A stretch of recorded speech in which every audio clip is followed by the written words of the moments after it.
Ku hidup karena percaya Kau yang berjanji setia. Pengharapanku selalu ada di dalam-Mu. Ku tidak akan menyerah meski dalam kesesakan. Seluruh hidupku dalam genggaman-Mu.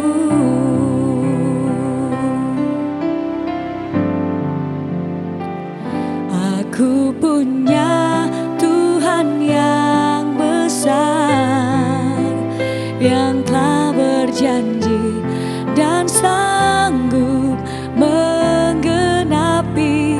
Imanku bersepakat percaya kuasa-Nya.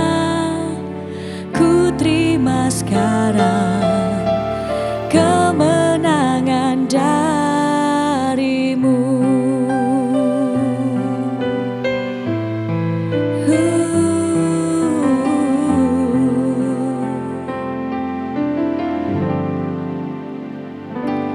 Ku hidup karena percaya Kau yang berjanji setia.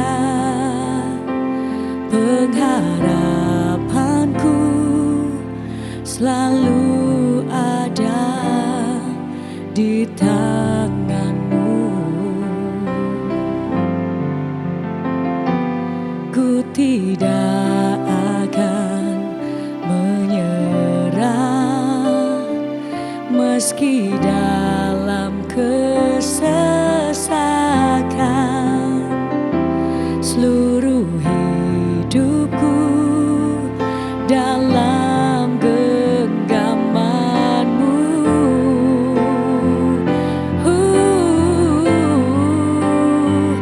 Aku punya Tuhan yang besar, yang telah berjanji dan sanggup menggenapi. Imanku bersepakat percaya kuasa-Nya. Ku terima sekarang kemenangan dari-Mu.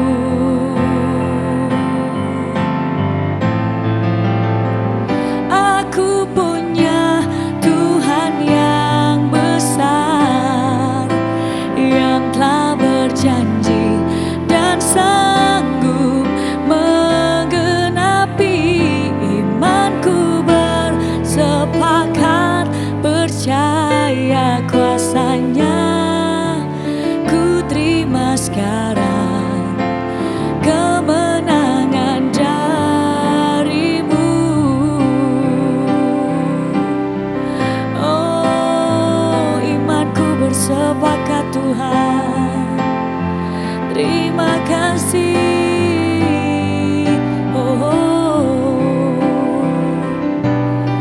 Aku menyembah-Mu Tuhan. Anakku punya Tuhan yang besar. Aku punya Tuhan yang besar, yang telah berjanji dan sanggup menggenapi. Imanku bersepakat percaya kuasa-Nya. Ku terima sekarang kemenangan dari-Mu.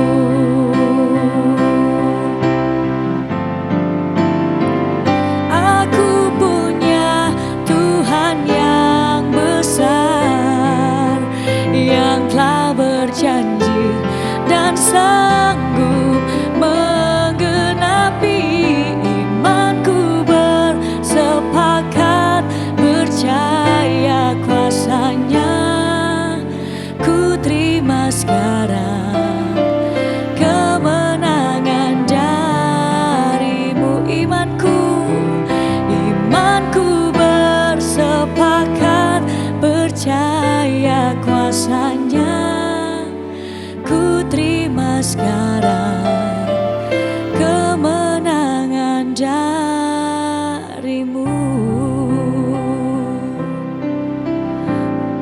Oh Yesusku Tuhan,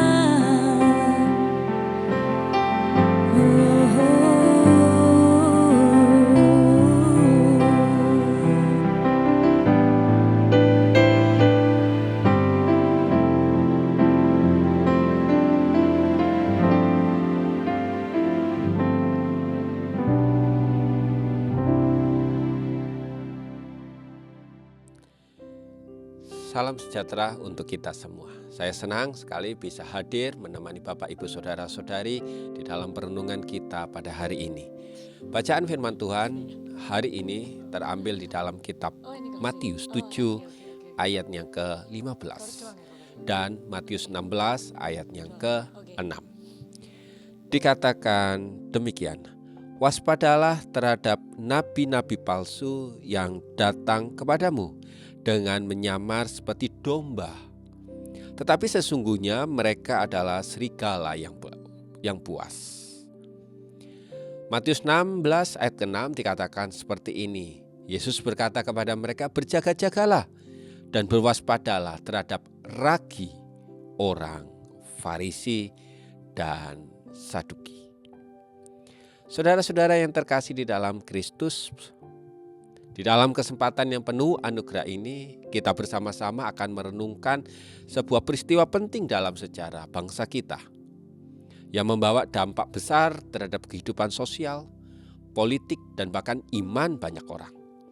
Yakni peristiwa gerakan 30 September atau yang kita kenal dengan nama G30S PKI yang akan kita peringati dalam beberapa hari di depan ini. Peristiwa ini merupakan sebuah tindakan sabotase besar-besaran yang dilakukan oleh sekelompok orang yang ingin menguasai bangsa ini dengan cara-cara yang bertentangan dengan nilai-nilai Pancasila dan kebenaran yang kita yakini.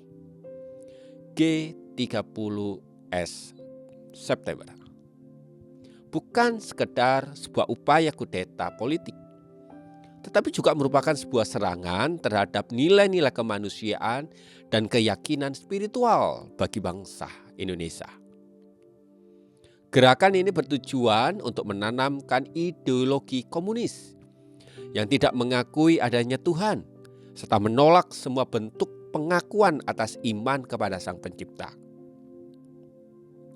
Mereka tidak hanya berusaha menggantikan pemerintahan, tetapi juga ingin meruntuhkan pondasi moral iman masyarakat Indonesia. Ini adalah sebuah sabotase terhadap kehormatan bangsa, terhadap nilai-nilai kemanusiaan, dan bahkan iman kita kepada Tuhan yang Maha Kuasa. Dalam usaha mereka untuk mencapai tujuan politiknya, mereka menggunakan cara-cara yang jahat, memfitnah, membunuh, bahkan mengkhianati. Segala sesuatu yang mereka lakukan adalah untuk menciptakan ketakutan, kekacauan, pepecahan di tengah bangsa kita. Kita belajar bahwa sabotase tidak hanya menghancurkan secara fisik, tetapi juga merusak secara mental dan spiritual. Demikian pula dengan iman kita. Kita seringkali diancam oleh berbagai bentuk ajaran yang bertentangan dengan firman Tuhan. Tindakan sabotase terhadap iman dapat datang dalam berbagai bentuk. Ajaran palsu misalnya, pengaruh negatif contohnya, atau bahkan peristiwa-peristiwa yang membuat kita mulai meragukan kebenaran firman Tuhan. Sabotase adalah tindakan yang merusak, menghancurkan, atau mengganggu sesuatu secara sengaja. Biasanya untuk tujuan tertentu seperti melemahkan musuh atau pribadi. Sabotase dalam revolusi industri merujuk pada tindakan perlawanan dari para pekerja terhadap perubahan besar yang terjadi dalam dunia kerja akibat mekanisasi dan industrialisasi. Revolusi industri yang dimulai pada abad ke-18 merupakan awal dari kata sabotase itu muncul, yang membawa perubahan besar dalam produksi barang-barang dengan diperkenalkannya mesin-mesin baru. Pabrik-pabrik mulai menggantikan pekerjaan, mulai menggantikan orang yang dilakukan awalnya dengan tangan. Sekarang menyebabkan banyaknya pekerja kehilangan pekerjaan yang ada.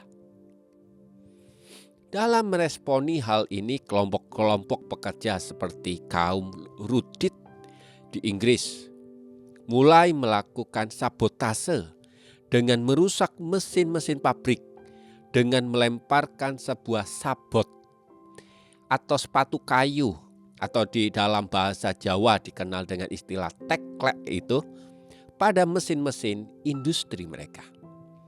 Mesin-mesin pabrik itu rusak karena tindakan kecil yang dilakukan oleh para pekerja.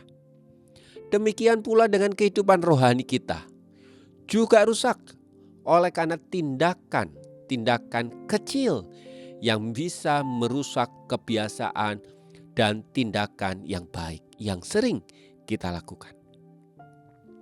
Sabotase adalah tindakan kecil yang membawa dampaknya yang besar, yang mampu merusak kebiasaan dan tindakan yang sering kita lakukan. Kewaspadaan ini nampak dalam sebuah peringatan yang Yesus sendiri ajarkan di dalam kitab Matius 7 ayat ke-15. Yang tadi sudah kita renungkan, yang sudah tadi kita bacakan. Waspadalah terhadap nabi-nabi palsu yang datang kepadamu dengan menyamar seperti domba. Tetapi motivasinya sesungguhnya mereka adalah serigala yang buas. Ayat ini memperingatkan tentang bahaya ajaran sekaligus ajakan sesat yang bisa merusak iman. Bapak, Ibu, Saudara-saudari, Yesus memperingatkan agar para pengikutnya waspada terhadap ajaran yang kelihatannya benar, tetapi sesungguhnya sangat-sangat menyesatkan. Matius 6 tadi dikatakan ajarannya itu seperti ragi yang berada di dalam sebuah tepung. Kecil, tetapi membawa sebuah dampak yang besar. Mereka menyebarkan ajaran dan ajakannya terlihat seperti tindakan baik yang menyenangkan, tetapi sebenarnya memiliki motif yang tersembunyi untuk menghancurkan iman orang benar.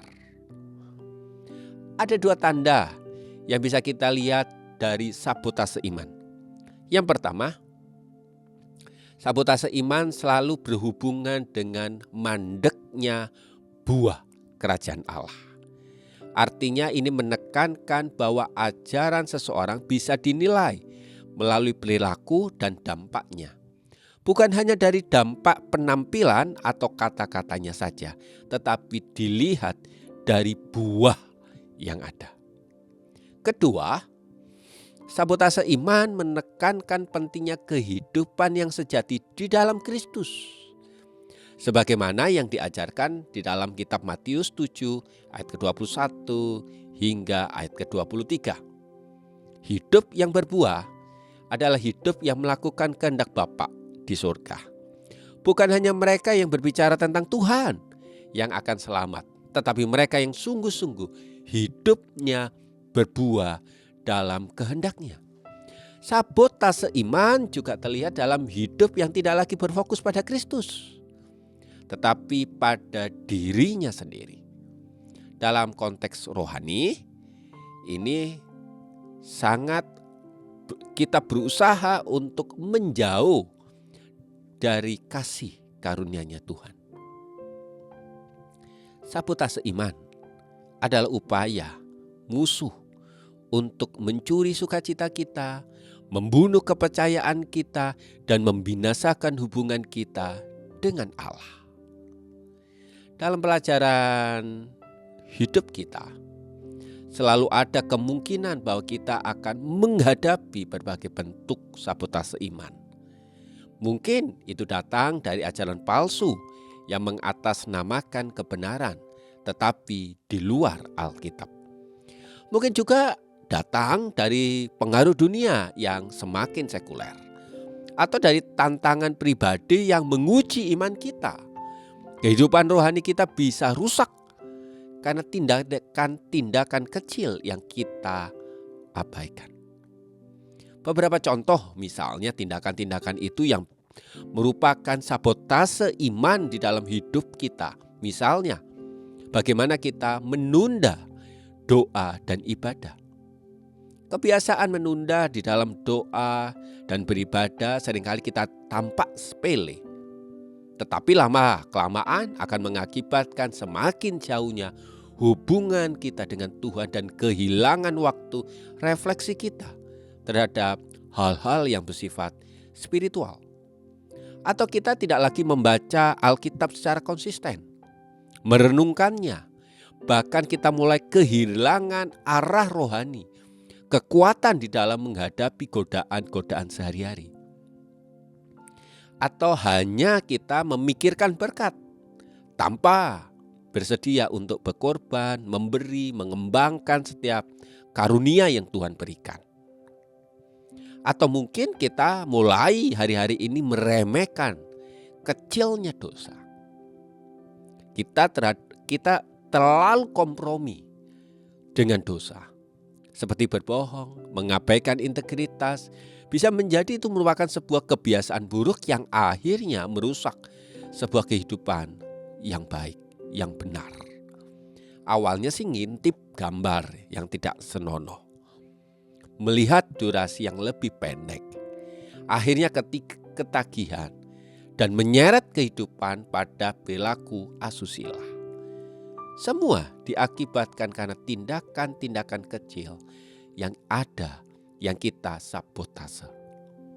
Bahkan mungkin kita memilih lingkungan yang tidak mendukung pertumbuhan iman, bergaul dengan teman, atau lingkungan yang tidak mendorong perilaku yang tidak sejalan dengan iman, yang secara perlahan merusak kebiasaan baik, menurunkan standar moral serta spiritual kita. Ingat pesan Paulus di dalam 1 Korintus 15 ayat ke-33, pergaulan yang buruk dapat merusak sebuah kebiasaan yang baik. Atau kita terlalu banyak menghabiskan hobi kita. Tidak salah Anda mempunyai hobi, tetapi mulai mengalihkan perhatian pada hal-hal rohani menuju hobi-hobi kita. Membentuk sebuah kebiasaan yang malas, menggantikan waktu-waktu spiritual, menggantikan persekutuan dengan orang yang percaya dengan kesukaan-kesukaan kita. Ya, kita terlalu banyak mengarah kehidupan seperti itu. Atau kita tidak lagi menjaga hati, mengingat kesalahan orang, menyimpannya hingga kita mengalami kepahitan. Kepahitan adalah konten yang tidak membangun, seperti yang dapat mempengaruhi pikiran, perilaku, serta menjauhkan kita dari kasih sesama yang telah kita bangun. Mungkin kita juga mengabaikan waktu disiplin kita, mengatur bagaimana menjaga antara yang prioritas dengan yang tidak prioritas. Kegiatan-kegiatan mulai kita abaikan menurut kesukaan kita.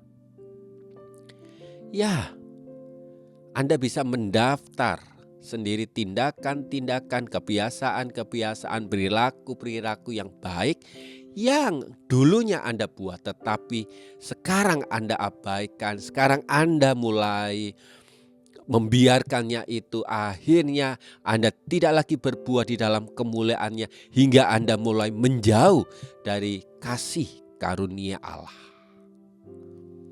Waspadalah, itulah ragi kehidupan yang merusak kehidupan Anda. Oleh karena itu Bapak Ibu Saudara-saudari, di kerenungan kita hari ini, kita diingatkan untuk selalu waspada. Jangan biarkan iman kita disabotase oleh pengaruh-pengaruh yang menyesatkan. Tetaplah berakar kuat di dalam firman Tuhan. Perkuat hubungan kita dengan Kristus dan sesama anggota seiman. Dan selalu berjaga-jaga di dalam doa. Kiranya pengalaman sejarah bangsa kita 30 SPKI tadi mengingatkan kita untuk tidak lengah, tetapi selalu mengandalkan Tuhan dan selalu waspada terhadap setiap rintangan tantangan yang ada. Mari kita terus berpegang pada kebenaran firman-Nya dan yang akan memimpin kita melewati setiap ancaman. Kiranya upaya sabotase yang sering kita akan alami, kita tahu betul itu tidak pernah membawa kemuliaan, bahkan akan merusak sebuah iman kita. Ingat, sabotase adalah tindakan kecil yang bisa merusak kebiasaan yang baik untuk kemuliaan nama Tuhan. Kiranya Tuhan memberkati kita semua. Amin. Mari kita berdoa. Tuhan, hamba-Mu selesai berbicara di dalam renungan yang singkat ini. Kiranya seluruh umat Tuhan dimanapun tetap waspada, tetap mengerti, tetap berpegang kepada firman-Mu untuk selalu memiliki sebuah kekuatan yang besar bersama dengan Engkau.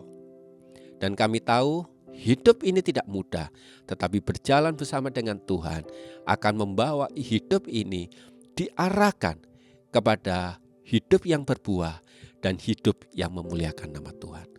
Tolong kami untuk selalu waspada terhadap hal-hal kecil yang kami lakukan, hal-hal kecil yang kami kerjakan di saat-saat seperti apapun. Karena kami tahu disitulah Tuhan melihat. Dalam nama-Mu Yesus Kristus kami berdoa dan mengucap syukur. Amin.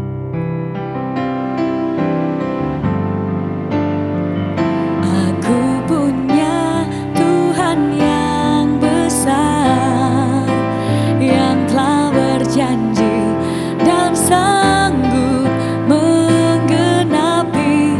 Imanku bersepakat percaya kuasa-Nya. Ku terima sekarang kemenangan dari-Mu.